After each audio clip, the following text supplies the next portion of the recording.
Oh, let's wait then. Sorry, might be a sec. Yeah, we're on record. Yeah. Okay, so today we're going to think. Yesterday we thought about the problems. Now we're going to think about developing solutions for behaviour change, and we're going to briefly cover off the difference between awareness and behaviour change. Look at where there could be some infrastructure changes. Think about how we could reduce the cognitive load for the people that we're trying to communicate with or behaviours we're trying to change. Use social influence and how we can communicate change. And then finally, there'll be some checklists so that, all this information that I'm going to bombard you with and your brain's going to be cognitively overloaded with will be able to be simplified back down. So you've got something that you can refer to. And I will be making these slides available to you today and yesterday. And just, I think there's someone that might need muting. So just today, just sorry, can you just put that person on mute, please? Yeah, I'm just. Thanks. Do you want to just mute everyone and I'll unmute myself? Is that easier? Oh. So how do we create?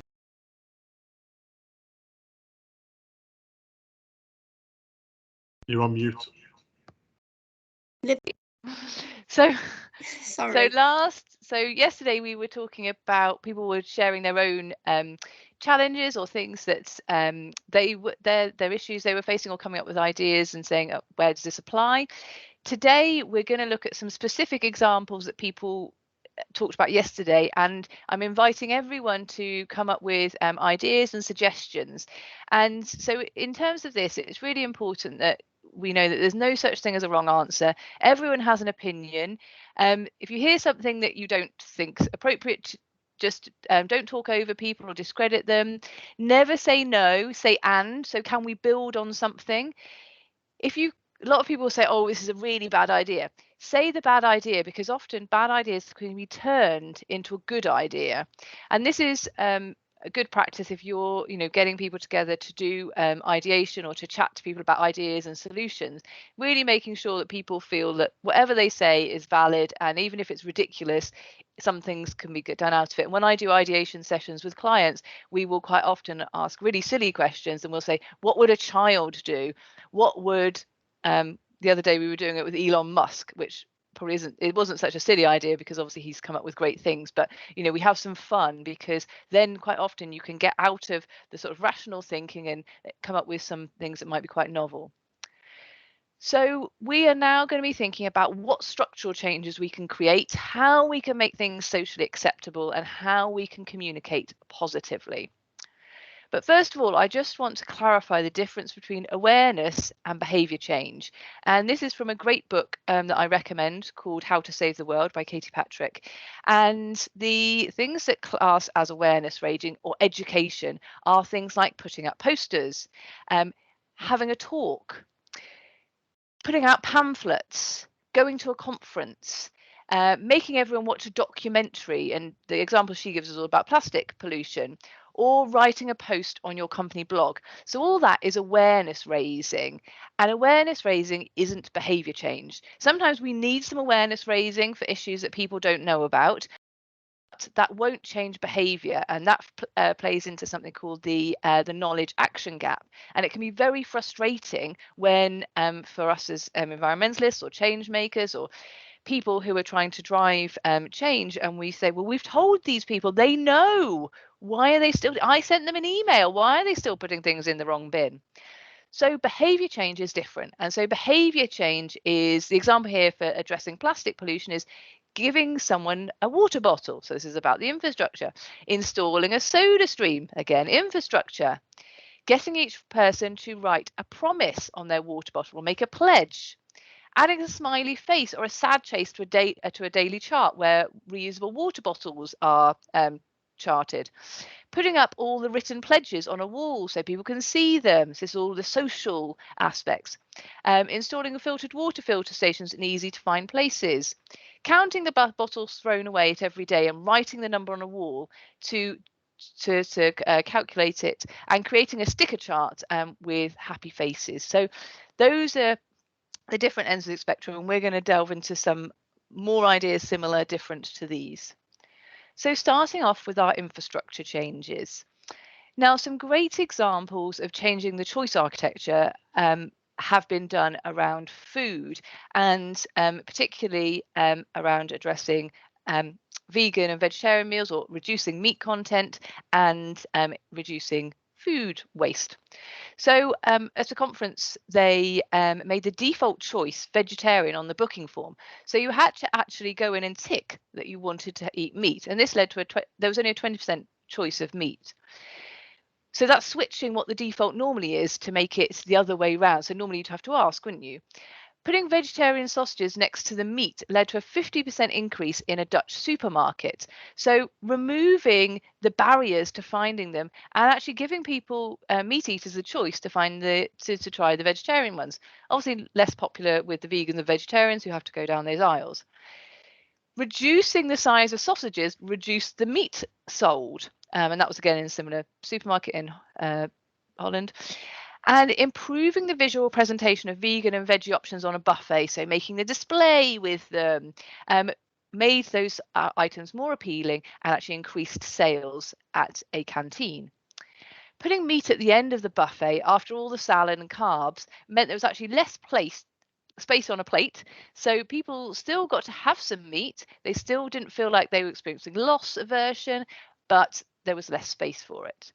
And again, sort of rearranging things by putting the vegetarian and vegan choices at the beginning of the menu, and increasing the quantity of items actually increased sales. So Cambridge University did some research, and they found that if there's 2 in 4 menu items that are vegan and veggie, the increase in sales is up to about 40%. So just by making it easier for meat eaters to try and eat these things and removing the sort of the distance to get to them and the friction and barriers. And then finally, putting in smaller plates reduces food waste. So people look like they're filling up a plate, but actually they put less food on it. And in terms of energy reduction and infrastructure, there's lots of interventions and things being trialed, and this is some examples of where choice architecture has been addressed, and this is in the workplace. So environmental restructuring. So this is retrofitting more energy efficient equipment, automation, so for switch offs, and in the studies that they found, I think it was 5 out of the 7 top performing ones had this, so the automation, so removing the need for people to make decisions.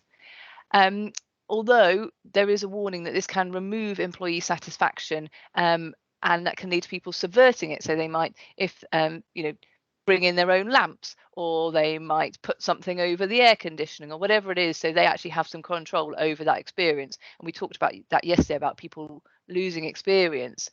So that's very interesting. One of the other big areas linking with the choice architecture and the infrastructure is enablement. So 7 out of the 12 cases had enabling staff, and actually was missing out of the lowest performing studies.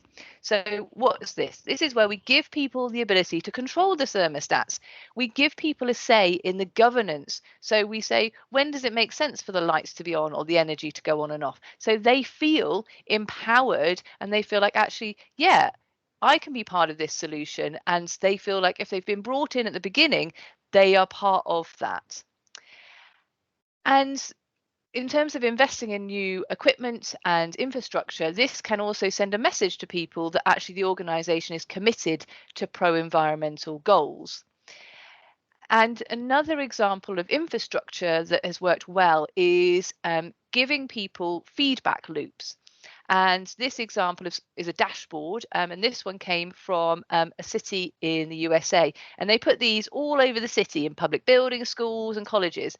So it showed how well the city was doing in terms of electricity, water, carbon emissions, and it led to a 56% reduction in energy usage through coloured wall screens, competitions, and a fun-friendly squirrel.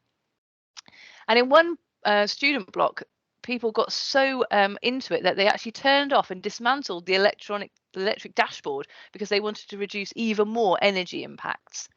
And these dashboards have been used in various different studies, and generally, what the good thing about them is they provide feedback in the real time, so people can see how their actions are affecting energy usage at that given moment. And coupled with giving people the ability to control things and make changes, can lead to much more significant changes.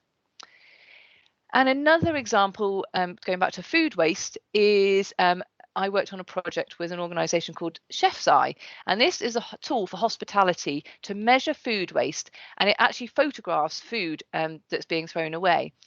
And I did it with restaurants, cafes, and some caterers and a university hall. And the great thing was, in terms of change, was that managers could see the kitchen prep habits, so they could see how much food was being wasted when items were chopped up. People knew they were being monitored, and there's a big thing about observation bias, and just by telling someone that you're doing a pilot, automatically it can lead to people addressing their behaviors, because oh, I'm being watched, I need to do something. Wastage suddenly became very visual, and people could see it in the round, and it became that they saw it in the moment. And the actions that were taken from it were serving spoons and plates were made smaller, so not just plates but the spoons, because staff, the behavior of the staff were like they wanted to be generous and give lots of food. You know, in hospitality it was a bit about being hospitable, so how do you address that? You just give them smaller spoons. They stopped serving some dishes at all because they realized that actually people weren't buying them.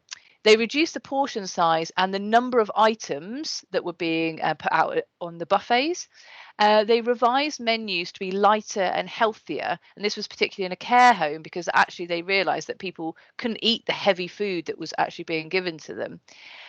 And at the university, they did an awareness day with students, and I was actually there when we did it. And so we were getting them to weigh the food that they were leaving on their plate and asking them why. And quite often they'd say actually because they were too full or they didn't like the dessert or various other things. But that feedback was handy for both audiences and stakeholders to see why people were doing it. And then a cafe chain in Bristol, they used bonuses as a feedback loop. So because gross margins were affected by food waste, it was in the manager's interest to address food waste.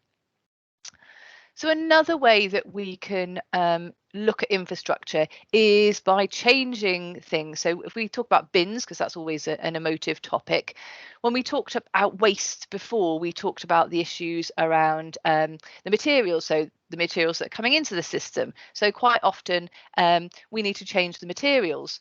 So what can we do? We can remove single-use items. We can make bins easier to use and more accessible, because quite often they are actually a barrier.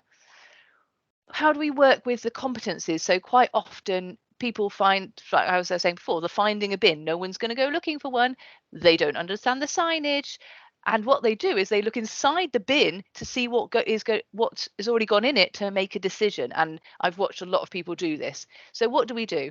We make the bin signage easier to navigate.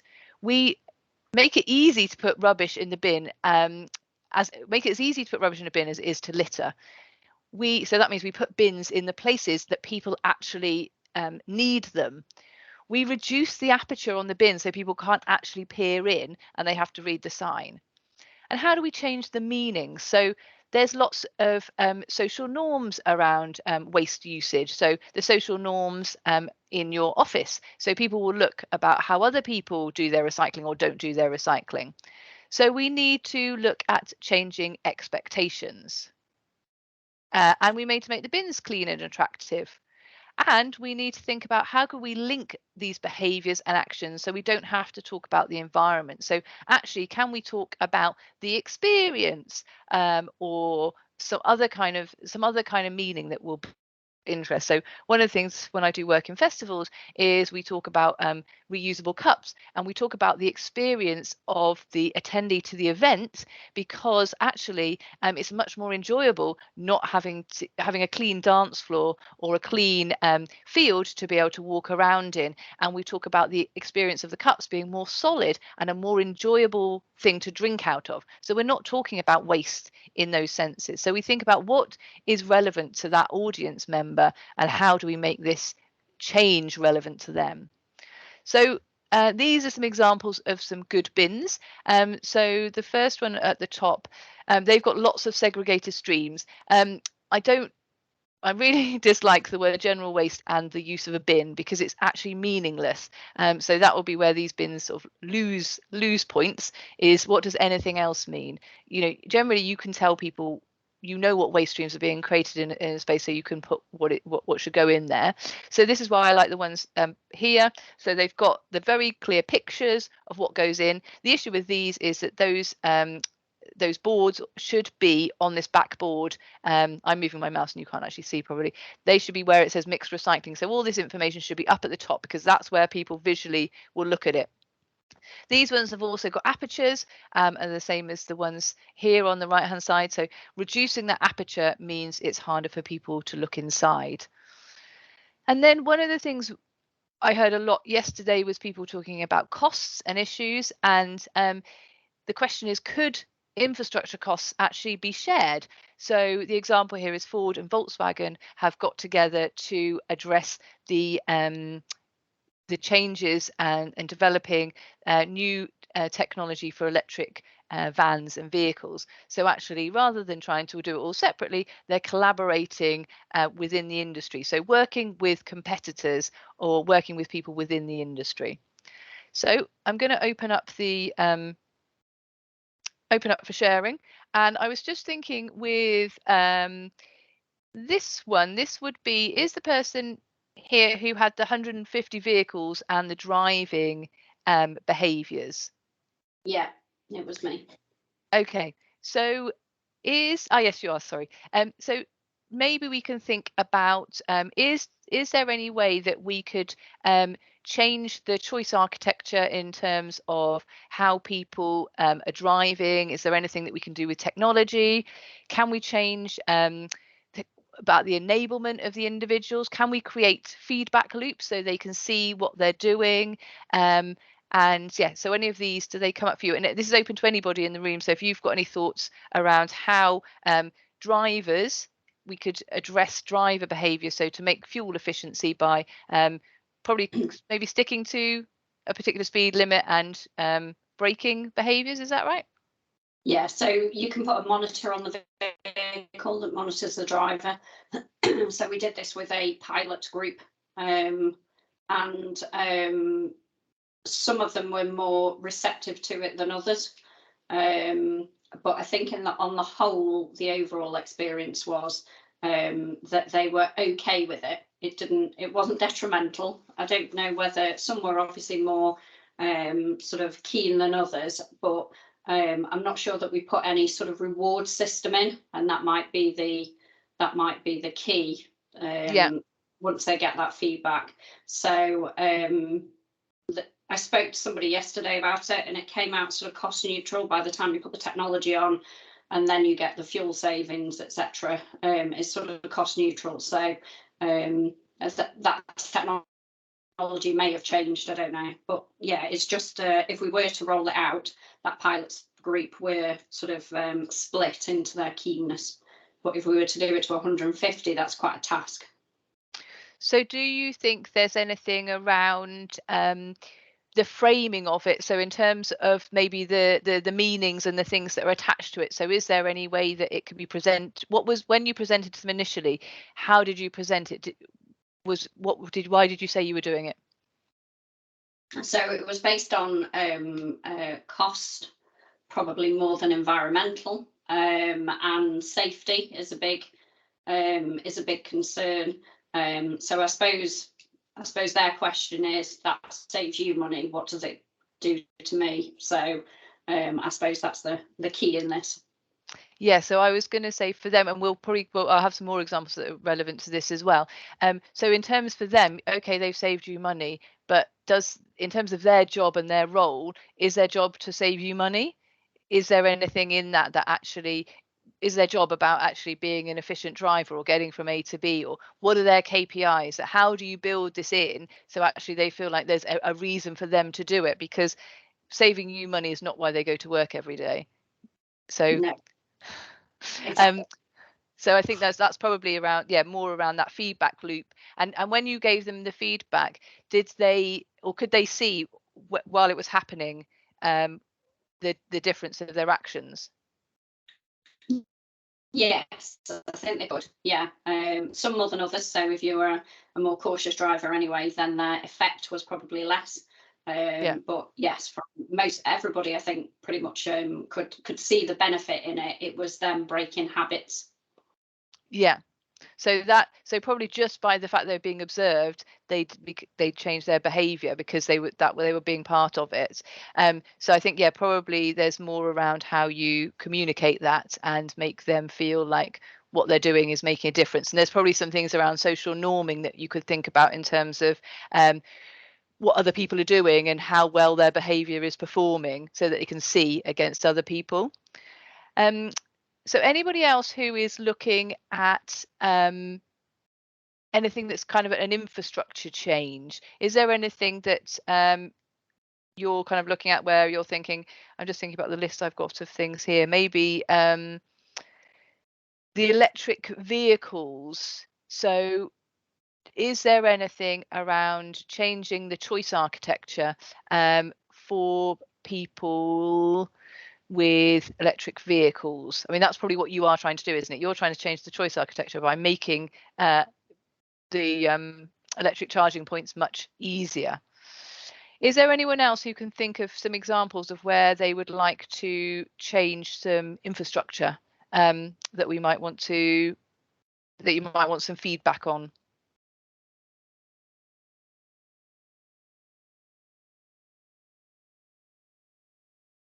Or should we move on to another area? Isn't there's usually quite a lot of information, inquiries around waste. So I think that is definitely one that's probably applicable to a lot of people around waste, and whether that's industrial waste or whether that's office waste. I think that's usually quite a common theme across from what we see in SPEN and what people are interested in.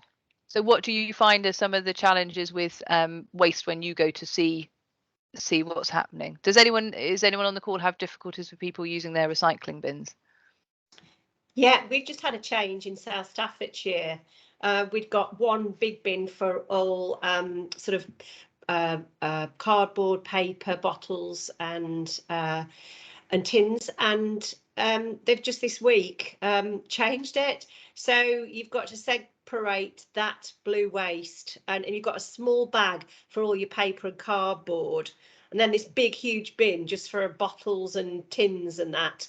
I don't see the logic and the reasoning, or it wasn't explained why it's been done really. So it just seems a step back in my opinion. But well, I live just up the road from Jane. You do? So yes, I recognise what she's saying, and although in the leaflet that was inside the new blue bag explained it was about the quality of separating out, because a lot of the paper and cardboard was contaminated through the other materials in there. But however, my concern is, again, if they're trying to get people to change behaviours, this isn't really helping. That it wasn't communicated very easily to people, or so it's kind of appeared. The day it appeared was one of the windiest days we've had, and we had to collect ours and our neighbours from halfway down the street. For one. And the first thing that I said was, well, where are you supposed to keep it? Because I've got three bins anyway in a small cottage. And I said, are they going to, when they empty it, put it in the empty blue bin, plastic bin with the lid down so it doesn't fly off again? And hey presto, yesterday when they collected it, we had quite a few downpours, and it was dumped on our front, soaking wet in and out. So I said, well, people are just going to be putting paper back in a wet bag. So in terms of that, so how do you think, so that's clearly where if there was some consultation, you might be more on board with it. But how do you think? So they've changed the choice architecture because, because of their point about getting better quality recycling, because paper and card is an all-time low, and it's actually being exported to India in the main, because nowhere else in the world will take it because it's so bad. So what could be done there in terms of the materials? And that's a good example of a kind of a sort of something that hasn't been thought out in terms of how the user was going to use it. So how could they change the choice architecture of what they gave you, or make that so actually it would be easier for you to use? Are there any ideas of how that might be, and how could they create some feedback loops? So after you've done this really in what's perceived now as a very inconvenient behavior, you actually feel like, oh, okay, well, actually it's made a difference, it was worth doing. Well, I don't know if they did do any pilots, because nobody's, as I say, we've had no feedback, we've had no consultation. And whilst, people like Jane and I can understand the need for that separation and the higher quality materials for recycling, and I'd be on board with it like I was, collecting the blue bag down the road. And when I got it last night, I then had to dry it all out. So then let's put it back in the bin. So today's an ideation session. So Yeah. let's talk about not what the reality is. What can we do to change this? So we work for the council. You're part of a pilot. These bins these are the problems that you're so how could we change the infrastructure? And this is open to everybody who's on the call, who might have seen other ways of doing things, or think actually, there must be a better way of presenting waste. So what else could be provided in terms of infrastructure?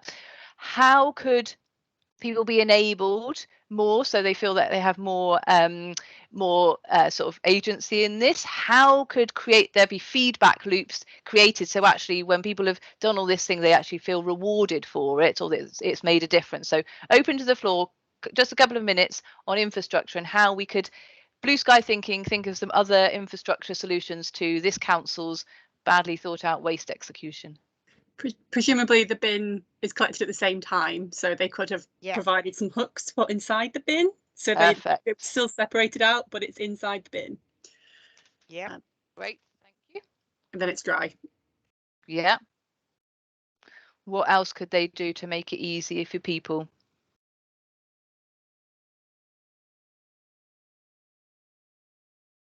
Or changing the sequencing or the materials?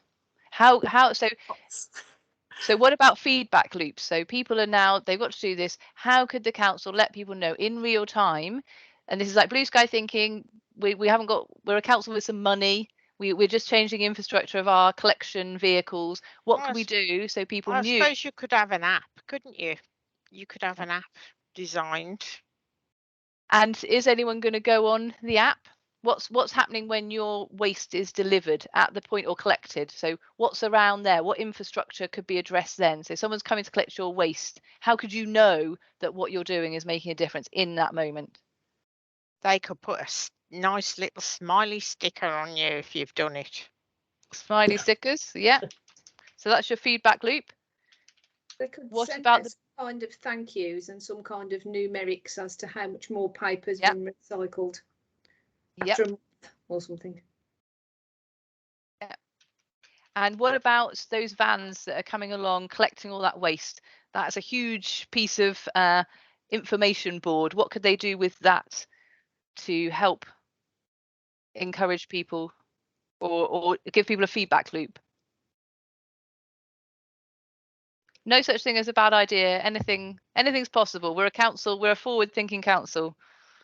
Okay, well, our local tip, if you go there, they tell you what percentage has been recycled, and I always think that's quite good and it's very informative.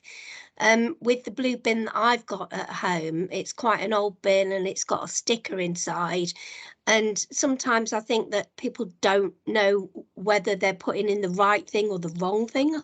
That's another issue. So but I do think maybe having something on the side of the van, like we've managed to recycle X amount or percentage. Yeah. Great. Okay, so this is the kind of thing we think, okay, how can we address this problem? What other things that we could do? what crazy ideas, what sensible ideas, what simple ideas. And I'm going to give you more bin examples later, because I've got lots of bin examples. So that's the infrastructure. I was talking before yesterday about the fact that to change behaviours, our brain is trying to do things as quickly as possible. It's in a hurry. It's trying to reduce the amount of things that we think about. So how do we reduce the cognitive load of these environmental initiatives that we're asking people to do? So neuroscientists have done lots of research on the brain, and they want to and they advise that these are the things that we need to be able to make change. And if we want to change, our brain needs to have neuroplasticity. So if we keep learning things, our brain stays plastic and it's able to adopt change better. And this is important if you're talking about people who work in a job where they're doing the same thing over and over again, and actually their brain doesn't have that ability to keep growing and changing, because if you're asking them to do something new, it will struggle with that. Rest. A tired brain doesn't like to do new things. If it's tired, it would default to old habits. And if anyone's trying to give up chocolate or to do exercise, and for me personally, any of those things are very difficult in the evening because I am tired. In the morning, I will do all sorts of exercise, and I definitely don't want to eat chocolate. But in the evening, very hard. And that's because our brain's out of energy. So it just wants to go back to the defaults. It doesn't want to think. Headspace. In order to learn new behaviours, we need to open up some space to be able to do it. So if we're asking people who've got a very busy workload and who are stacked up with trying to deliver on their KPIs, they've got customers and that they're full, then it's going to be very hard for them to change their behaviours. So we need to be asking people to do one thing at a time. Lots of behaviours, and our brain can't automate them. So if you've ever thought, right, I'm going to start doing this, this, this, and this, and your brain's like, yeah, you'll be lucky if we do one of them. So you have to do one thing at a time. So this means when we're thinking about our target audience or our staff or whoever, we must assume they have low motivation, low patience, hate doing anything, and are trying to complete a task as quickly as possible. So in other words, we have to remove the friction from a behaviour and design a path of least resistance. And habits are a great way of reducing the resistance, because our brain is just doing them without thinking. So in order to break a habit, we need to become firstly conscious of our actions and think, okay, actually, I don't want to do this anymore. So we need something to break the habit. So the example is the 5p for a plastic bag. Initially, when people said, do you want to pay 5p? It wasn't necessarily the 5p they cared about. It was like, oh, I'm just taking this bag mindlessly. And if we look at lockdown, that made us really conscious of every behaviour. And it was actually tiring. And going to the supermarket, oh my God, 2 meters. Do I touch this? Do I not? How do I manage the tills? Da, da, da, da. Suddenly we had to be using our rational brain for everything. So this made people very aware. And there was a lot of, people who were like, right, I'm going to change my behaviours. I'm more conscious of the environment, because suddenly they were thinking about what they were doing. So I use a timer in the shower. So I have a 2-minute timer so that I become conscious of my very long showers. And now part of my routine for having a shower is turning the alarm on. I'm like 2-minute shower. And if I don't have the alarm, the shower gets very long. But if I've got the alarm, so I very quickly built it into my routine. And we have to replace an old habit with a new one. So this is why when people give up smoking, they take up eating, because there's something that filled a need, it gave them some satisfaction, and once that's gone, they want something else. So 28 days, it suggested, you need a month at least to change a habit, and that's because we need the time to embed it. We need to repeat things. So if you gave something 28 days and you only did it once, that's not going to help. It's about the repetition for making a habit work. We can also reduce the cognitive load by bundling a behavior with an existing one. So an example would be Hope Soap, which has a toy in it. So this gave people, I think it was children in the global south, a motivation to wash their hands because they wanted the toy. The idea about encouraging people to cycle to work, you are doing exercise and travel all at once. So active travel can be actually presented as a way of bundling behaviours and saving time, because you can do your exercise and your travel all at once. We can remove So what we're doing is removing the need to remember or make a decision. So these are other ways that we can do things. So how can we automate things for people? So the example, and this probably was a pre-COVID one, was actually putting gel coming out of a door handle so people are automatically hand sanitizing their hands. Or an example again for children in the global south was putting soap in the chalk for the school children. So it was happening automatically. So thinking about who's got some staff members that they are trying to get to make some changes. Can you think of how you could create space and reduce mental load for them so that they ought to give them time to actually make change in your workplace? Could you think about how you could help employees to create new habits? Or how could you bundle the behaviour you want them to do with something else? So this is open to the floor.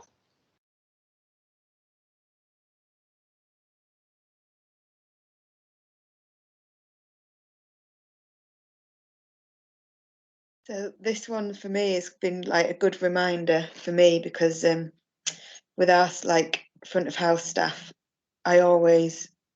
it's very easy for me to just go and talk to someone when I've got time. But if I talk to them when it's the middle of a busy shift and they've got loads going on in their head, like which table's doing what they need to do, I almost see it in their eyes, like they're not going to take it in.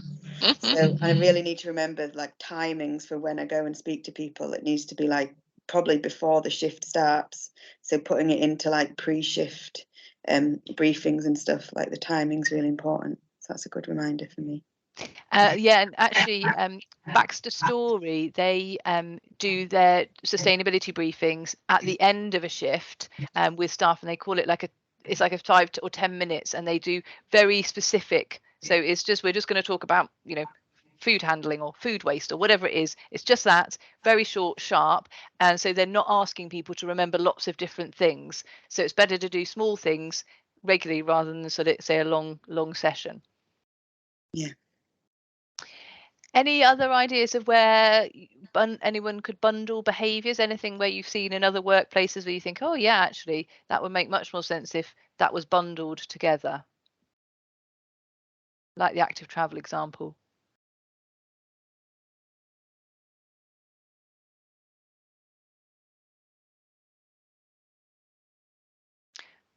I was doing a workshop the other day, and someone was saying about they go and collect their milk in a reusable bottle from a dairy, and I said then they were like, oh, it's just really easy, and I said, is it? How's that easy? And you know, and so I said, but you know, if you're communicating that to somebody else, and we were talking about this thing about cognitive load, how would you present that as being easy? I said, how have you got that into your routine? How's that become a habit? That's something that you get every other day, you know, because it's easy to go to a supermarket and buy your milk because it's part of your routine and your habits. How do you do that, where you're requiring someone to go and do something extra? And she said, oh, well, I just do it with the school run. And it's like, there you go. So you've bundled a behavior with something, an existing habit and a routine, so it actually fits in. So this is a really good one to think about. How can you make it easy for people by bundling or looking at existing routines? And this is where doing a journey map is really handy, because you can look at people's existing behaviors, what they do in the day, and think, oh, actually that could be where this fits in. So that's a good tool to use. So moving on to our pain in the brain. So how do we help people overcome the uncertainty and perceived effort? And an example is an e-bike scheme where they addressed active travel for the health of the employees. So they're thinking about the benefit to them, but the business was 5 kilometres from the nearest town. So there's a lot of perceived effort and barriers. And they did research, first of all, to find out what people's thoughts were before they did it. They were concerned about road safety. They were concerned about poor weather, and they were concerned about poor road conditions. So they allow people to do the trial. They could use the bikes as much as they wanted. There was no restrictions on them. They had a little training, and they found that after the trial, the previous concerns had reduced or diminished. Had the weather got any better in England? Had the road safety or the road quality got any better? No. But just because they'd experienced it and tried it out, they realized that those 2/3 of those expectations that actually in their brain didn't come through. And again, I mentioned this before about sort of how can we use friction, or how can we make it harder to actually do an undesirable behaviour? So doing the printing, so have to press the button when you go to the printing. Car parking charges are a way that will increase the friction of parking, or it might cause people to go and park on a side street, or benefiting people who have lift shared or done something sort of better with their travel habits, so actually benefiting them so they get to park in a more desirable place. And that is being done by, I think it's Manchester City, the football club. So people who do lift sharing and they do it through an app, they get to park in the car park. No one else does, or they get to park in the front of the car park, and I think no one else does. So how can we make it easier for people by actually, or make the other behavior less difficult? I mean, more difficult. So thinking about, so I was wondering whether this would apply to the talking about electric vehicles. So what do we think? And so we won't talk about the charging points and the lack of chargers and lack of cars at this current moment. But what do we think? This is open to the floor. What do we think could be the perceived effort or the uncertainty with electric vehicles that need to be addressed, and maybe need to be part of how they're communicated or how people are allowed to experience them? What do you think needs to be done to get more people driving electric vehicles? But to be fair, we've just changed our company car scheme for that, and the big problem is, to be fair, it's probably not a perception, it's the actual range and distance for the company. Range, distance and capability of the equipment is the big problem. Yeah.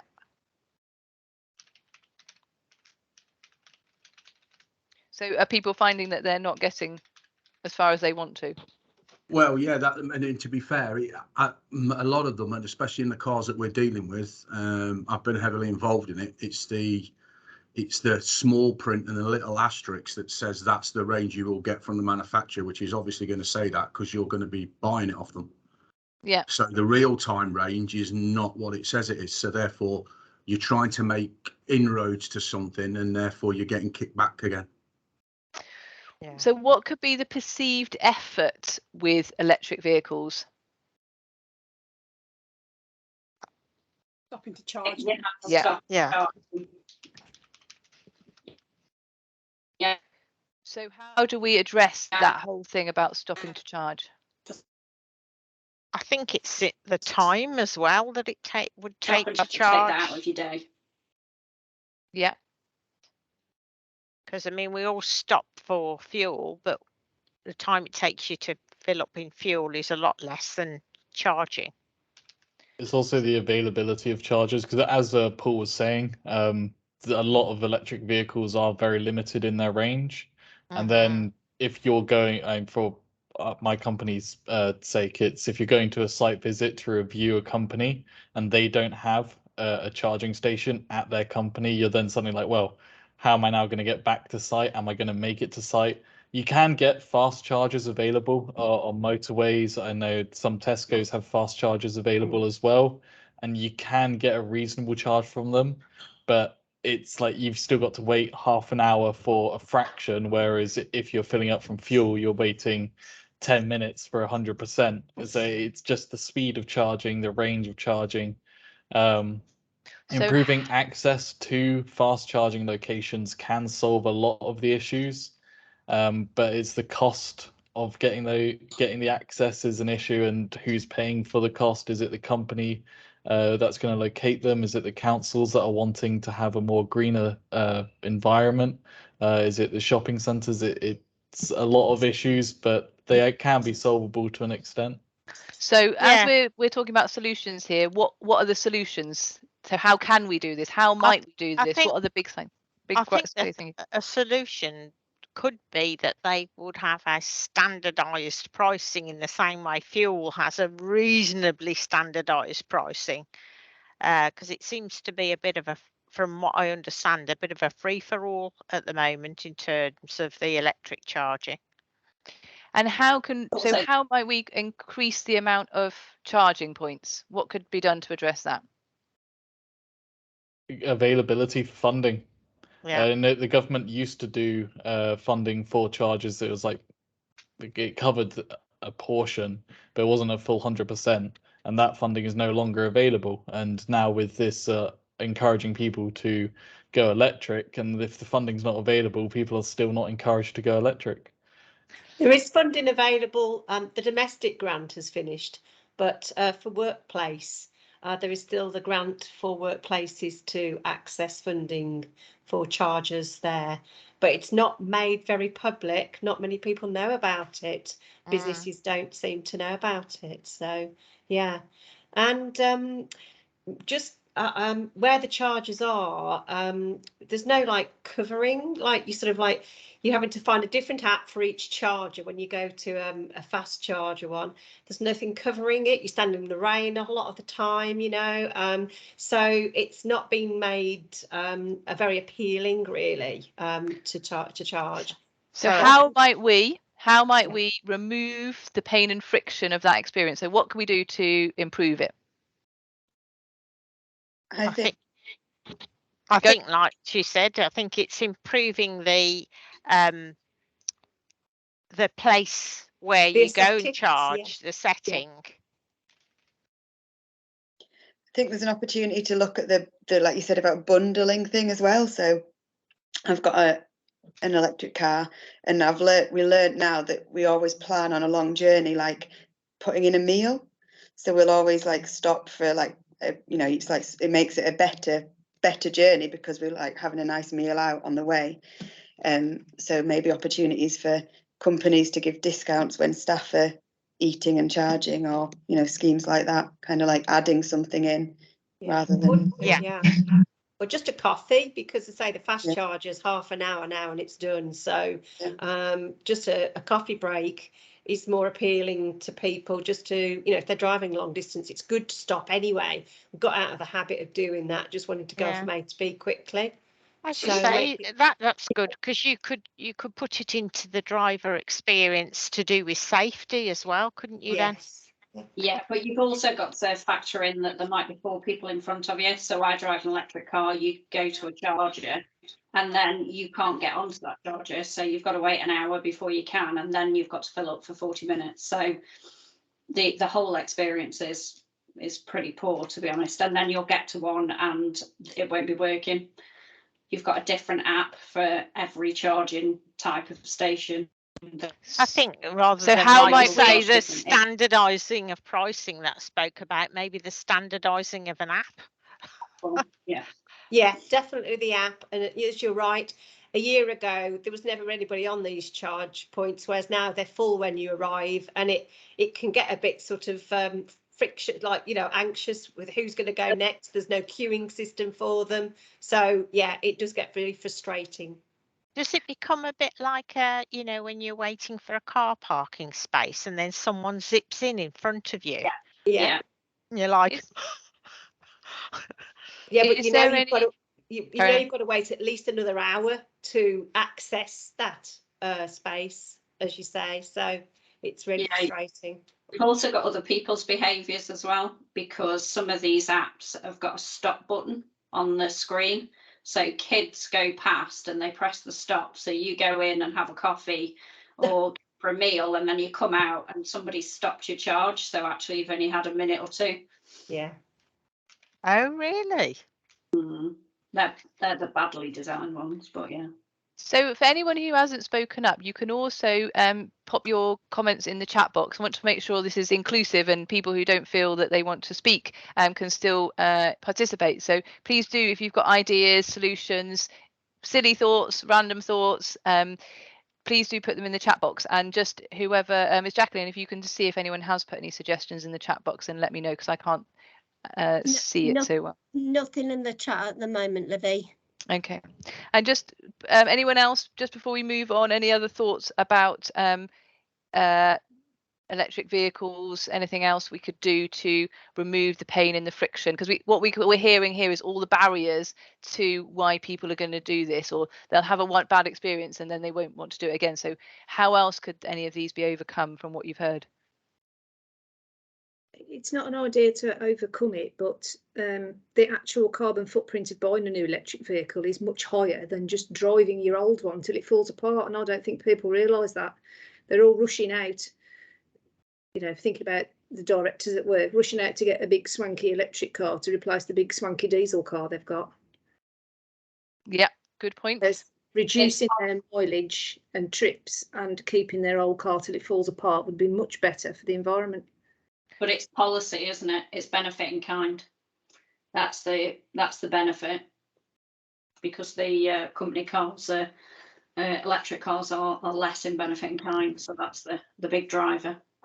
So just thinking about that, so if we do an because probably the behaviour that we actually need to be addressing, and I know that a number of you on this call have to do site visits, so it's essential that you drive, but and how might we address the underlying behaviour under this is actually meetings, isn't it? And meetings and working and commuting and things like that. So probably the thing, you know, for organizations is to look at how and when do you actually need to drive, and addressing that. So is there anything that might have been happening in the last 2 years which might have changed the way people are commuting or going to work? I think it's certainly changed a lot of people's behaviour the last 2 years in really kind of evaluating whether that journey is necessary and could it be done in a different way, such as our online events, because we wouldn't have had this event online previously. This would have been a face-to-face event. And we are trialing it, and I do think that, you know, we are evaluating some of our events, whether we do each event, whether we do it online or whether we do it in a face-to-face. So I think it has changed a lot of people's perception about how they operate in work, and which people do need to travel for their job.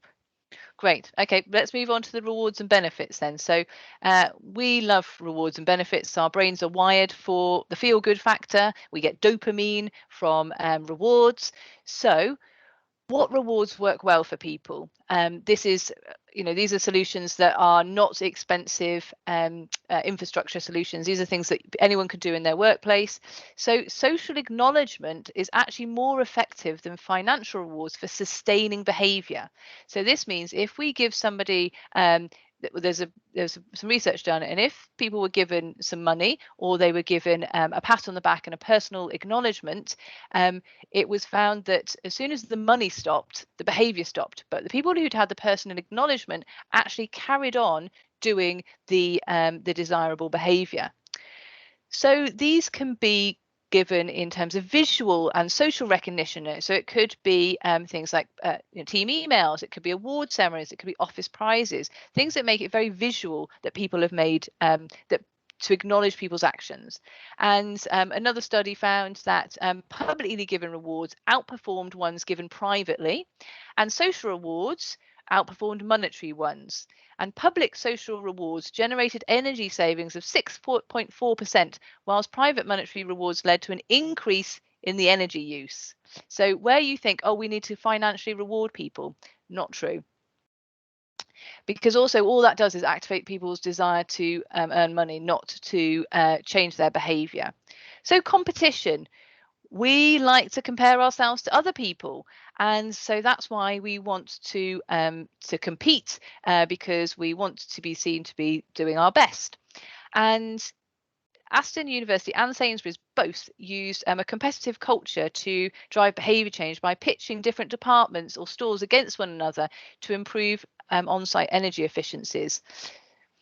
And another study did it between pods of employees, and they used an online dashboard to compare energy and carbon dioxide impacts of their different pods. And there was no financial rewards, just social recognition.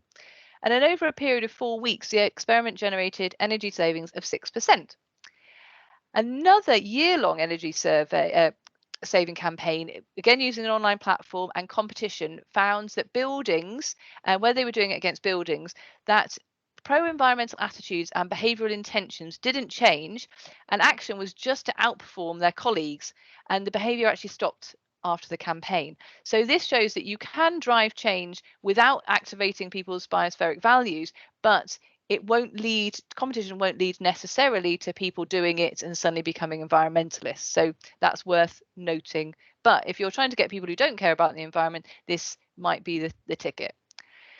So fuel reduction examples. So this might also be relevant to the example of the driver's behaviours. So Virgin Planes ran a pilot to reduce fuel and carbon emissions, and they trialled 3 different options. 1, there was a control group, nothing happened to them. 2, they sent pilots accessible information on their performance so that they could compare their score against other pilots. Pilots had targets to meet and received feedback on their targets that they'd been set. So that's number 3. Number 4, they were offered the ability to nominate a charity to receive a donation if they met their targets. And what they found was 3 and 4 achieved the greatest fuel reduction. So this is because there's targets there. And they found that all groups improved just by awareness of being in a pilot. So that observation bias played up again. But 2, 3 and 4 felt a greater level of job satisfaction, and 81% in the post-pilot survey wanted to know more about increasing their fuel efficiency and what more they could do because they were part of this pilot. So that's worth knowing about, kind of giving people more than just you have to do this, giving them some targets, giving them the feedbacks, that social recognition to motivate them. So understanding what motivates your target audience, I mentioned this before. So what is it that motivates those people? Is it business growth? Is it self-fulfillment? Is it the people around them? Is it their ethics or the ethics of the organization? Or is it just money? So I recently worked on a project and we sent out a pre-workshop questionnaire, and we asked people what they valued most about their job.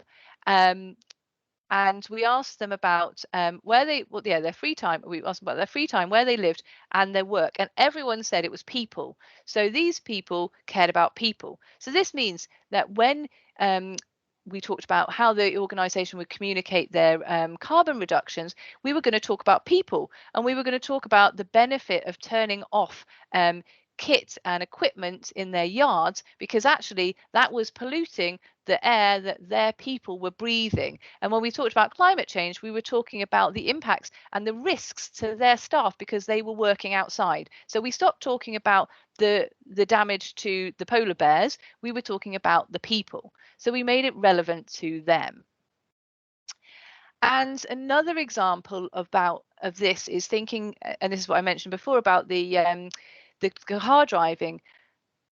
What is it that someone's doing in their job, and how can we relate what we're trying to get them to do as a benefit to their job? So this is a case study from a health trust, and they had a £13 million energy bill, and they managed to achieve a £400,000 saving through Operation TLC. And this focused on patient well-being and the staff-patient relationship rather than cost savings, because people don't go to work in a hospital to save money. They go into work in a hospital to save lives. And so what they did in advance was shared research that showed that exposing the patients to natural light actually reduced the length of stay in the hospital, and it was also quiet time as well. So they gave the patients more natural light and more silent times, and that saved them £400,000. So what is it that those perceived benefits could be for your target audience, your team? What is it about their job responsibilities, their targets? How could you align it? So physical, is it health benefits? Is it logical? It makes their job easier, more satisfying. Is there a sense of pride that you can evoke? Is it a social thing? So how others will see them or how it will benefit others? So really thinking about what it is. And again, this is also when we're thinking about this, how can we communicate to people and address some of that temporal discounting that we were talking about before? So if you're talking to people about net zero 2025, is that really going to be relevant to them when they're thinking about, I need to complete my job, I've got all these targets for this week or this month, I've got this very long to-do list. Oh, but let me prioritize something that's going to make a difference in 2025. Probably not. So how can we break it down so they can see that their actions now are making an immediate difference? And this again comes back to feedback loops. So a study where people were given weekly emails, and they were sent reports about their energy saving behaviour over a 3-month period, meant it sustained it for 3 months. So after the post intervention, it sustained it. So this demonstrates that by giving people that regular feedback and demonstrating that their actions are actually making a difference, they will keep it going. And but even better is if there is that immediate feedback. So things like the telemetry or the dashboards where people can see that, oh, if I do this, oh, it's actually really making a change. So thinking about, have we got anyone here who is trying to talk about the benefits? Maybe we go back to the drivers, and this is open up to the floor. So these drivers are being asked to drive at a different speed, to brake differently. What benefits could be activated for them? How could there be some targets or some engagement that might actually work for them, like with those pilots? What might be, where could there be some feedback given?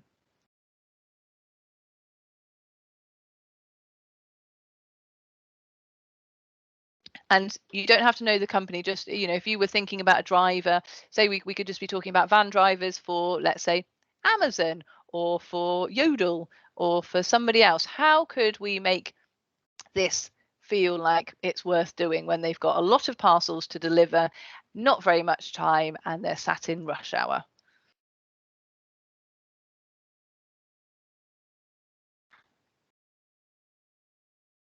I think the rewards are all to do with the speed of delivery and not at all to do with how little fuel they use. So that would need a change in management style to rewarding careful driving. So change their targets. Yeah. So how could we, what benefits might there be for them? Well, I guess so what could it be that they're actually being rewarded for?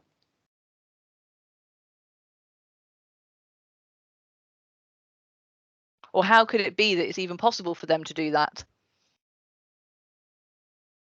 But if there's monitoring, I know the kazoo drivers have a competition between them where they're monitored on their driving, and the people who make the least mistakes and that sort of thing get bigged up. Great, yeah, perfect.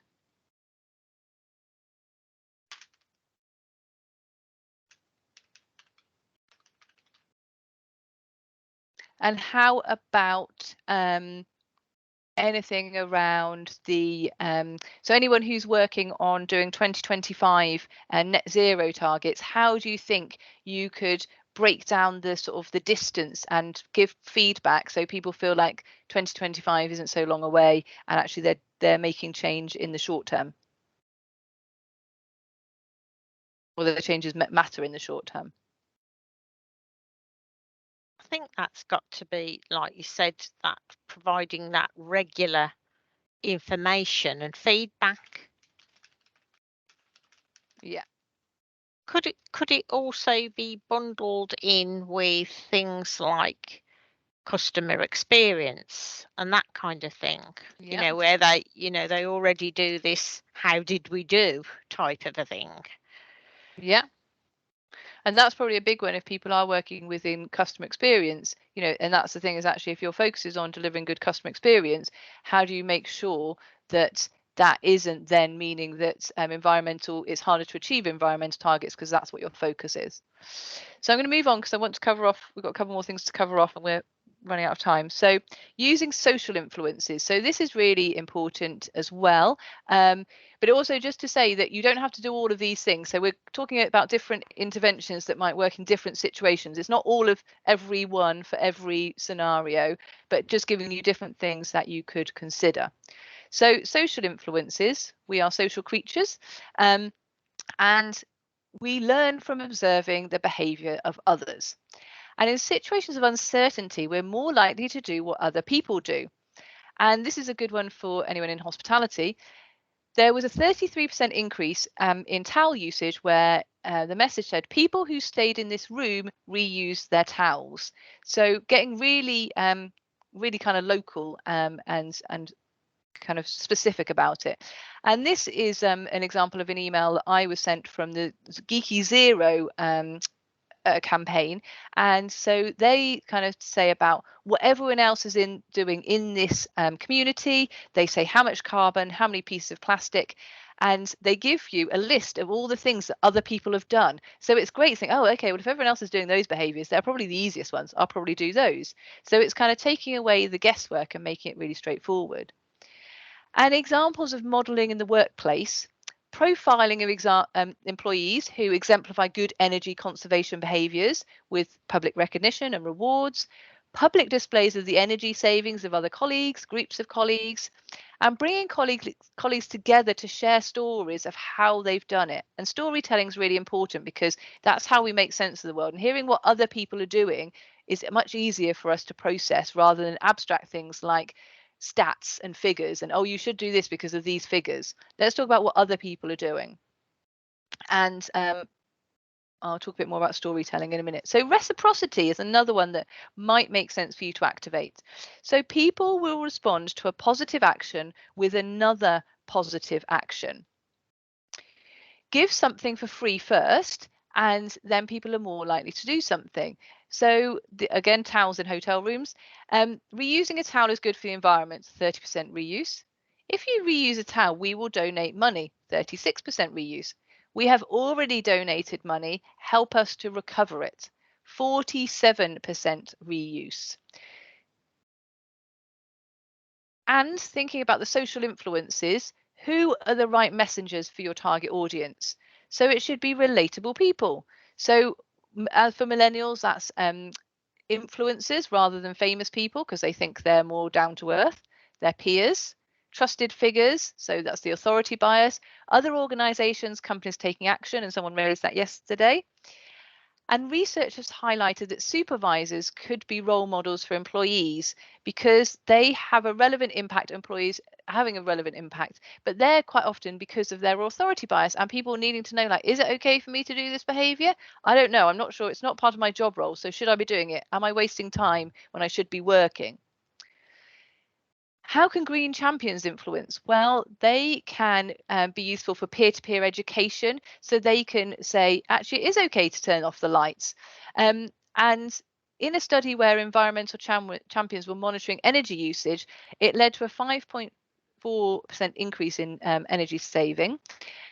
And this was not because values, attitudes, or knowledge had changed. It was because it reinforced the existing officially accredited rules of what the office conduct was. So this is saying this is what we adhere to, and we have got people doing it. We're policing it because we feel it's important. The only slight downside of this is the poor green champions and the employees did complain that they felt that they were being policed and that they were sort of, you know, that they were being watched. But that's observation bias because it still works. So the being watched thing does make a difference. And if you've ever seen those big statue or those cardboard cutouts of policemen, that's why, because if people are watched, they're less likely to commit crimes.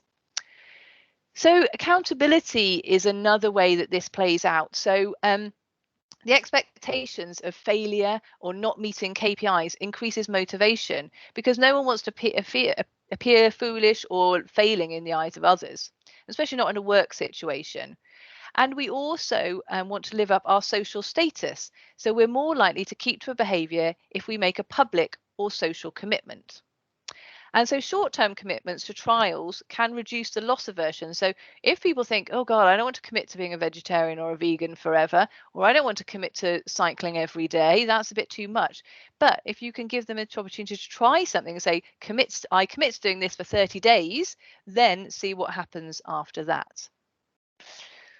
So visual commitment. So if you've got a board that you can put out where you can pop down, people write on the board, a commitment board or something visual on your computer screens where people have said, I've committed to this, this can help with that. So just thinking about the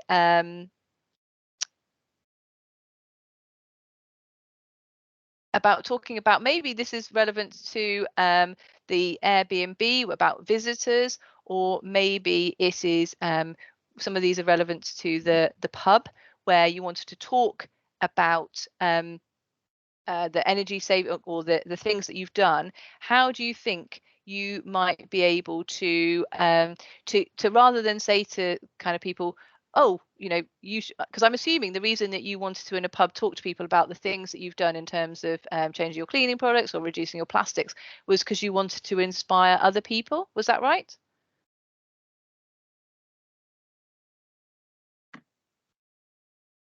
Yeah, so it was want to kind of lead by example, I suppose, to show that it's not that hard to make small changes. So I suppose I think just it doesn't have to be that complicated, like just like we don't even have any displays about what we do in the pub. So that would be a really easy first step, that maybe is, yeah. So could you could be the model of the behavior, and you could model what you've done and just talk about it or write it up or express it. Is there any way that you could do something where you're activating reciprocity, where you say, we've already done this, can you do the other? Could you think about any way that might apply? I suppose like locally, maybe like ask. Or even just your customers? Yeah, I think to customers maybe. Or just, yeah, I don't know exactly. And what about maybe a commitment board? Could you do anything where you ask people to give something a try? Yeah, I think that would work well with staff, maybe, like trying to get staff to pledge or commit to looking into things. Great. Does anyone else see any examples where this could play out well in your workplace? So maybe using the green champions or doing reciprocity or using particular messengers?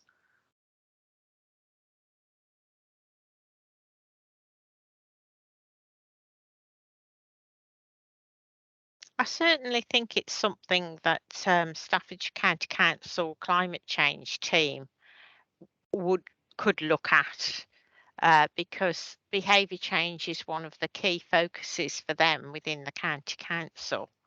But it's such a large area. So I'm particularly thinking about what you were saying about, trialing things or offering, trials of things, or people doing something like that. They already try and get people to pledge to do things, and we've got social kind of groups on Yammer, which we can use to express what people are doing, and they also have different groups linked with that, so associated with that, which is to do with like nature and health and well-being, because we have a lot of work around separate to the climate change around mental health.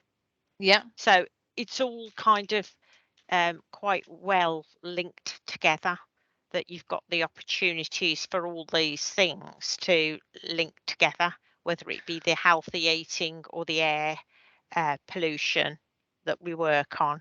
So there's quite a lot of different teams within the council that work on individual things such as air pollution or transport or us in business support, but we all try and help each other to understand what we're all doing, so there's some kind of joined up thinking. So I'm going to throw this out to the floor, and I'm going to play devil's advocate here. If the council are trying to model behaviours and they're trying to create some new social norms and create some social proof in the community and inspire people to behave differently, who do you think their messengers should be? Who do you think they should be having modelling those behaviours? Do you think it is the council? And this will probably tap into our communications piece. Who should be the communicator, or who should they be thinking about using to communicate these messages?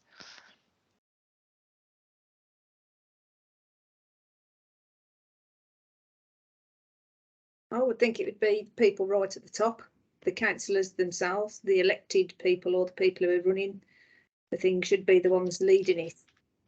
I mean, any staff, somebody doing a dustbin round could set good examples, but it's the people right at the top. If they really don't buy into it and don't even believe it or whatever, I think you've got your work cut out. And so if you've got the top councillors, I live in Gloucestershire, and the councillors here are all very rich conservatives. So when they talk about telling people to do things, the classic one is like the 31 pence for a meal. Like, are they a good relatable messenger? Who should the council? So we definitely need the top down and demonstration that the council is taking action. But who else should be there in terms of messengers? I mean, the people that are actually probably influencing others are the people that are on these Yammer groups that are demonstrating what they're already doing. So they're, any staff can join those groups regardless of where they are in the organisation, what level. So they will talk about what they've done, or ideas, or products they've found that they found are useful, or even like little videos about how to make beeswax wrapping things. So it's quite a good opportunity for people to pick up that, but it's whether, again, the difficulties is when you've got so many different targets and you're so busy, it's having the time to look at them so I think it's one medium, but I don't think it's the whole solution. As you've said, there's lots of different barriers that need to be addressed. So finally then, communicating change. How are we going to communicate change? So the old narrative of the environmental sector is that sustainable action is a sacrifice and we have to give things up. So this is that experience of loss aversion. Sustainability is expensive. It's what eco warriors do. Only a few people do it. It's not the expectation or the norm. The planet needs saving and we must do it for the environment. And no one else is acting. So this has been, the narrative, it's got lots of pioneers engaged, but this doesn't engage everybody.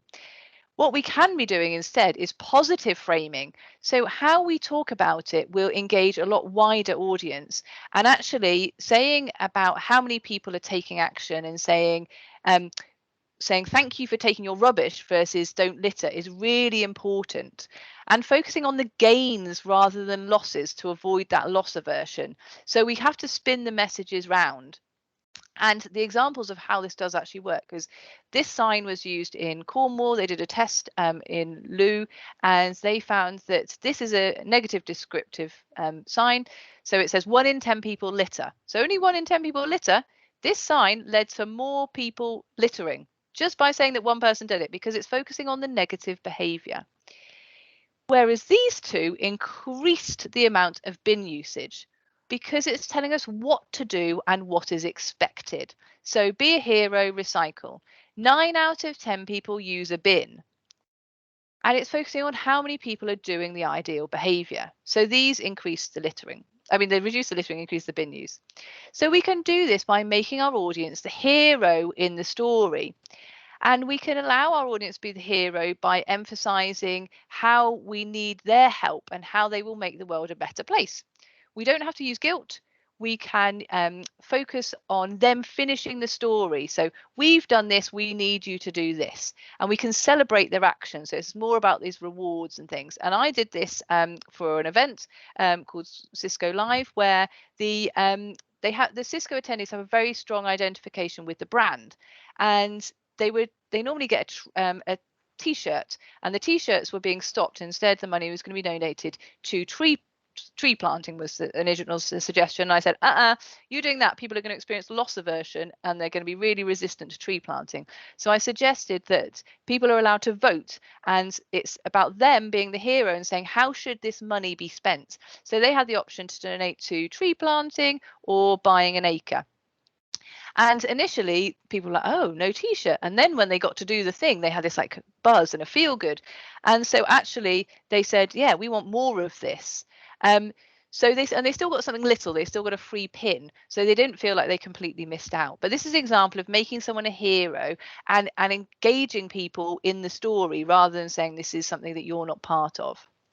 So this also plays into the idea of telling stories to create action. And a neuroscientist, Chris Mayer, says that rather than talking about the issues, tell the stories through people taking action. So this would be a great example for the pub, because actually our brains make sense of the world through stories, and good stories release dopamine and oxytocin.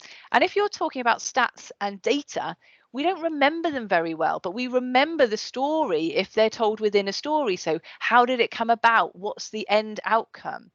And if we talk about people taking action in a story, it actually gives people agency. So if we talk about the people who addressed the flooding, we can talk about the issue of flooding rather than talking about victims.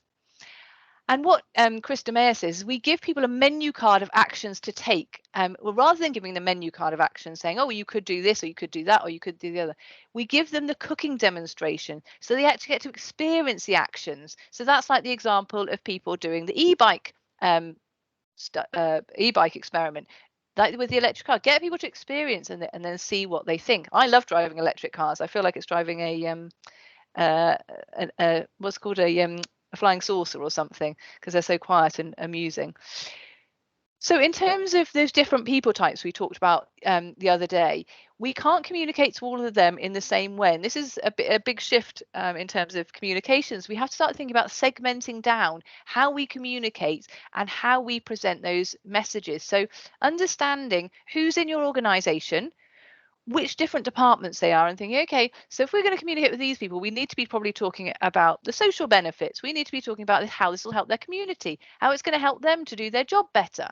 If we're talking about particular people, you know, in senior management who want to look good, they've got their status car, they've bought their Tesla, like how do we talk about how these things can increase those bits more? So how do we play into that to get them to change their behaviors? And this comes from the and I'm not going to read it out because we're short on time now, but this comes from the Britain Talks Climate, and I've gone into, there's some slides when you get these of all the different types of people that you can delve into and say, okay, how do we talk to, or who are they, how do we talk to them? And this gives you some examples of how we can talk to different segments. And we can see here that, so for some people, we are talking about climate justice when we're talking about climate action or climate change. For other people, we're talking about positive and forward-looking stories. And for the backbone conservatives and anyone who was working with farmers, if we're talking about climate change, we need to be talking about rural issues and choosing farmers and scientists as messengers, not environmentalists. So this, again, thinking about who are our messengers, who's going to reach people, kind of setting some environmentalists and telling them, the farmers, why they should be taking action will not go down well. So I will leave you to reflect on how you can frame your messages more positively and think about that. But also what we want to do in terms of our communications is we want to make the sustainable option more salient and more attractive. What do I mean by that? Our brains are drawn to things that are salient, so they're moving, they're out of place, they're personalized. So we're less likely to dispose of a coffee cup or litter a coffee cup with our name on it. We're more likely to dispose of a coffee cup than litter if it's got our name on it and it's spelt correctly. We're more likely to pay a fine with a personalized text message and the amount.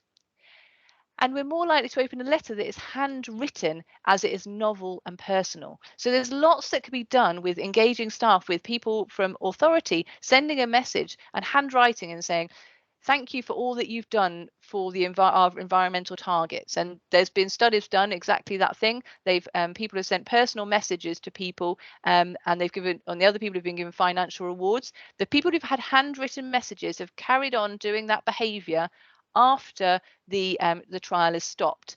So how can we activate some of these and make it more unusual? And we like unique things, and we like bright colours and novel situations. And just here, there's some examples of bin surveys that worked. So these on the right hand side, we've got the ballot bins where you put your cigarettes in the bin to vote. It's not about don't litter. It's moving it on. It's making it fun. These bins in Bournemouth with the bright colours on. These bins, they're just a bin. They're just a large bin, and these bins had more waste put in them than just the same bin without the colours thing. It's not asking people to do anything else. It's just made the bin more salient and attractive to use. It's not so miserable and dark and grey. And in Bristol, they did a food waste caddy campaign, and they got people to put stickers on their food caddy. So they made that horrible brown bin more fun. And it led to a 10% increase in the bins being used and a 10% decrease in black bin waste. So we can just have fun with things. We don't have to make it all serious and holier than thou and caring about the environment. We can just make things more salient and more attractive. So again, you can maybe think about how you would do that, how you could make what you're asking people to do more attractive, fun, how you could tell stories that bring people in. You know, how could you tell your own story about where you've got to, why you're doing things, why you know, as a pub, you've decided to take those actions, what's the outcomes from it, and make it more engaging. And we've covered a lot of things, so you're thinking, well, how am I going to remember all this? Well, there's a couple of handy checklists that have been created by behavioural economists. So this one is from Behavioural Insights. So these are the things they say you include in a campaign or an intervention: a messenger, incentives, norms, defaults, salience, priming. So this is when you start talking about it in advance, you make people aware of it, the effects, so how it makes people feel, and a commitment. So that's, oh, and there's another one, ego. So we make them feel good about it. And they realized that was probably too many things to ask people to remember. So they changed it to EAST: easy, attractive, social, and timely. And this is how some of the ideas that I've shared with you, and the principles fit into that. So you can use this as a checklist and a way of thinking, like, how do we do these things? How do we make it easy? How do we make it attractive? How do we make it social? How do we make it timely?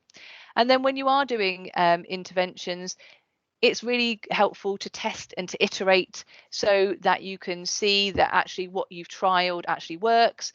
And to do that, it's really good if you segment out and you do it with a particular audience. You don't try and do it with everybody, because as we've demonstrated, for different people, there's different motivations, there's different reasons that they'll be doing things. And talking about the benefits of people doing something rather than the features. So if you're talking about an electric car, you talk about the experience, you talk about, you know, the benefits, rather than saying, oh, well, it's got four doors and 5 windows. And you test things. So you see, you know, people will say to me, well, will this work? I've got no idea. All you can do is try the principles and see what works for different people. And all behavioural economists will do different experiments to see what is working and what doesn't. So you want to try and do something, one thing at a time, ideally, maybe not. And you want to, if you can't do that, you can layer things. So you try one thing and another. But the most important thing is that you have ideally a control group and a test group, or you see what happened before. So you're like, okay, what happened before we did this experiment? Get some data. So if we don't do anything, or what's already happening, and then if we do make a difference, how will that then change things? So a before and after test. And monitoring and measuring is really helpful. So getting your data so that you can demonstrate that things do make a difference, and getting people's feedback as well. So these are some of the things that you could be looking at to see whether it makes a difference. And then once you've done it once, you take your learnings, you develop, you improve, you try it again, you add in other trials, you add in different target audiences. And just so you know, after this, there are, so on these board, there's more things about different audiences, so you can read that. And now I'm sure everyone's got to head off, but maybe Jacqueline can put the this link into the chat box, which is for the feedback, so you can fill that in, and it'd be great to hear what actions you're going to take from this workshop. So if there was one thing, because we don't want to overload ourselves with lots of different actions, what one thing are you going to do back in your workplace to try and change those behaviours that you're looking to address? So maybe you could pop that in the chat box. Oh, you've already got the one in there. So yeah, so any other further questions or thoughts? Have I stopped sharing my screen? I'll stop sharing. Thanks, Livy. Well, there's such a lot that we managed to get through there. Thank you. It was a bit of an action-packed 2 days, 2 sessions, really. I'm sorry if those of you that have to nip off have any burning questions, but if you do, please pop them in the chat or drop an email to Jackie or myself on the SPEN website on the contact form there. We can always follow anything up with Livy afterwards. If you would kindly manage to complete our SPEN evaluation form there that Jackie's put a link to in the chat, and we will distribute the presentation that Livy's done via email. I think Jackie will be in charge of that one. She's really good at this sort of thing. And all I'd like to do is, before we all go, is hopefully you know, you can give a resounding thumbs up to the session. But I'd like to just capture another quick if you want to turn your camera off, I want to catch another screen print for another one that we hopefully will get. So if I can just do that and ask everyone to just do a quick Yahoo! Yahoo!